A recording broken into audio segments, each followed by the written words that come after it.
Related Affordable acquired a large portfolio of affordable housing properties, which included 3 separate properties in Tennessee.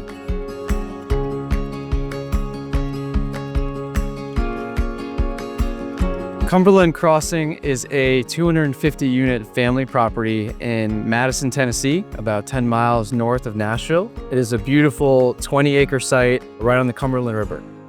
We completed a more than $15 million renovation. They had redone windows, doors, cabinets, countertops, flooring, appliances. We did everything basically top to bottom.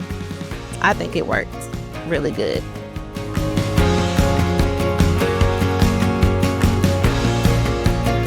Midtown Estates is an 88-unit family property located in Murfreesboro, Tennessee.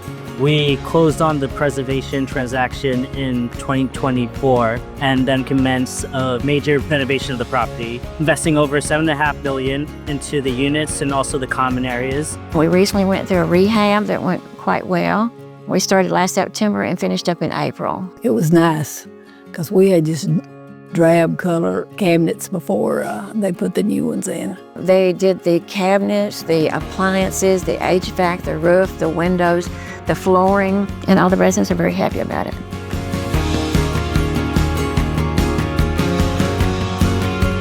Horizon Square is a 92-unit Section 8 affordable housing property in Cleveland, Tennessee. We acquired the property in late 2024. We just completed a comprehensive renovation at this site. I really liked the way things turned out. It didn't take long at all to get the apartment ready for us to come back into. I absolutely just love the floors. That's my favorite part.